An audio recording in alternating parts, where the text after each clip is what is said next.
What's up, everybody? It's your boy Dave Mo, man. This sun is blaring out here. So, check it out. Well, you guys want to see the lot real quick before we get into it? Man, listen. This isn't my lot. This is still the old lot. But look, I don't know if you guys seen the video on this one. When Leroy and I had this thing fully apart. As you can see, the windows are in it now. We'll do an update on that. This isn't mine. I don't know about it.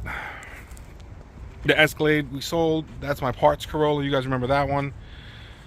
Fiesta, just picked this up. This is a 2011 Sienna. Needs a transmission. Let's see. My Lexus, the timing cam stopped. You know I always keep a Volvo on hand. My Audi, sold this. That's not being sold. But this, well, here's the rest of the lot, look. Good cars everywhere, guys. Cars everywhere. So this is what I want to talk to you guys about right here. What do you do? Sold this car. Is my lens cracked? Sold this car here. No.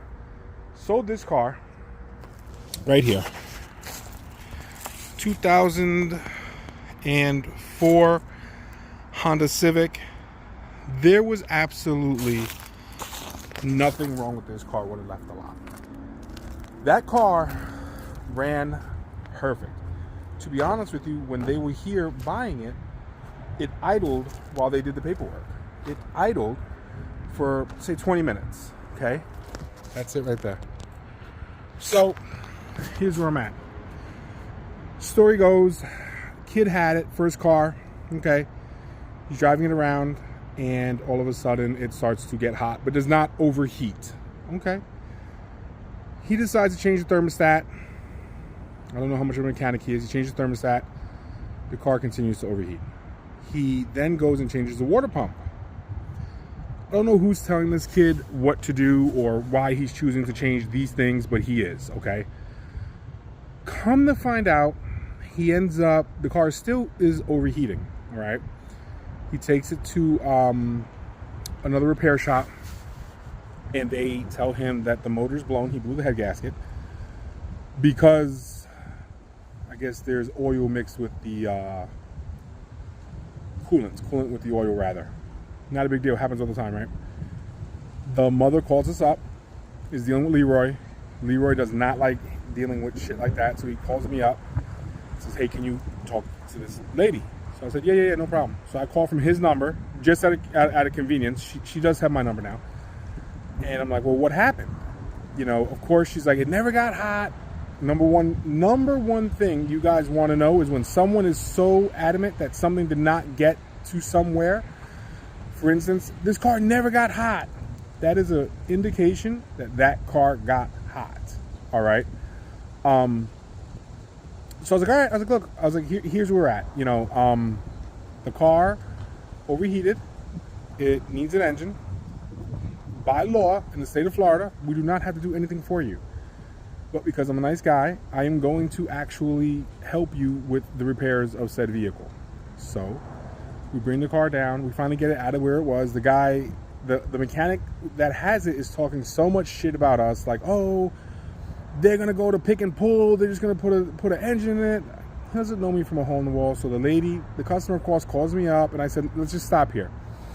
I was like, let me make this perfectly clear. I'm sure you already looked it up. I'm sure you Googled it. I don't even know if you spoke to an attorney. No attorney in the state of Florida is going to try to sue a used car dealer because we have a ton of paperwork that says as is. To be honest with you, we have about 5 different sheets of paper that you will sign that say as is. From the buyer's guide to the as is paperwork.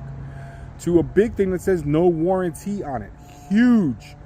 So I was like, so let me be clear here when I tell you I don't have to do anything. I am not obligated to do anything for you. You bought the car. You overheated it. I'm not going to place blame. Let's rectify the situation. In terms of this mechanic telling you that it's going to be a $4,000 job and we're scumbags and all this other stuff, of course we're scumbags. Of course he wants to give you all these bad things that we're not going to do the right thing with the car because we're taking money out of his pocket. With that being said, we ended up getting the car back. We knocked it out real quick. We put in the new motor. So check this out, guys. This car got so friggin' hot, so hot that it cracked the manifold. Guys, it cracked. I wish I took a picture of it. It cracked the manifold. And with these cars, the catalytic converter is hooked up to the manifold. It's like welded together. We had to actually weld it back because the customer didn't want to spend anything other than the initial estimate of the car. Even after we split it, they were like very adamant that I don't want to spend $1 more. Listen, when you don't want to spend $1 more, if this engine came with a valve cover gasket leak, which it did, and truthfully, I should have just let it be, but I did fix it because it's simple. It's a 4-banger Civic. But in all honesty, if it's you guys, don't fix it. They're making it perfectly clear that they're okay. They know they're getting a salvage motor. They don't want to repair anything on it. They don't want to spend $1 more. Don't do it. Don't do it. I did it. I'm an idiot. So anyway, it got so remember, I didn't overheat it. It never got hot. Yeah, it got hot. It got hot enough that manifold was, the car was in perfect running condition when it left. It got so friggin' hot that it cracked the manifold. You know how hot it gets to crack a manifold? Damn near impossible. This car got so hot that it locked itself up. So, I mean, and again, it doesn't matter, you know, in this state, it doesn't matter. I could have said that I sold it to you with a motor knock. I could have had it in writing. It was a motor knock. You could have drove it here next door to the mechanic. They could have said it had a motor knock. You already signed the as-is paperwork. It's 5 minutes later. You're shit out of luck in this state. Good old state of Florida, baby. So there's a lot of scumbag dealers out here, to be honest. But anyway, we did the work. We still have the car. It's been here for a day or two, and this is becoming a dust bowl. So that's what it is. Why did I do it? Because I can. That's the truth. Because I can, and it's the right thing to do. Does it matter that they lied and said that they didn't overheat it? Not really. The way I looked at it was this. It's this kid's first car. It's a single mother. This was prior to them even buying the car. I don't know if it's a story. I don't care. I look at it like this. If it was, you know, I don't have a son, but if it was my daughter and she went out and bought her first car, and because of her own ignorance overheated it, and someone is in a position to help her out and get it repaired, and it doesn't really matter, then help. All right, put some good in this world. And the only thing that I can really and truly hope that comes out of it's a little breezy. I hope that's not affecting this too much. The only thing that I could really hope comes out of this is that the kid, when he comes to pick up the car, I'm going to go over a couple things with him the way a father should. Not that I'm his dad. I'm not trying to hit on his mother. I could care. I never even met the lady, to be honest with you. I didn't even sell them the car. I'm going to go over a couple things with him and how, you know, you should live in your temperature gauge. And once it goes, you know, 75% above the start position, or halfway between hot and medium, shut the car off. Save yourself an engine, because I'm not going to be around to do another engine for you. You know, I'll go over a couple things with the kid, and I'm looking at the car right now. It looks like he already tried to paint his mirrors black. Don't know why, but he did. It's a kid thing, I guess. I don't know. But any which way, and that's going to be that. I just felt as though it was an opportunity for me to do something for someone that doesn't really affect me too much. And maybe this kid will learn a valuable lesson. And maybe it'll be one less person that are actually saying, you know, car dealers are scumbags, you know, so on and so forth.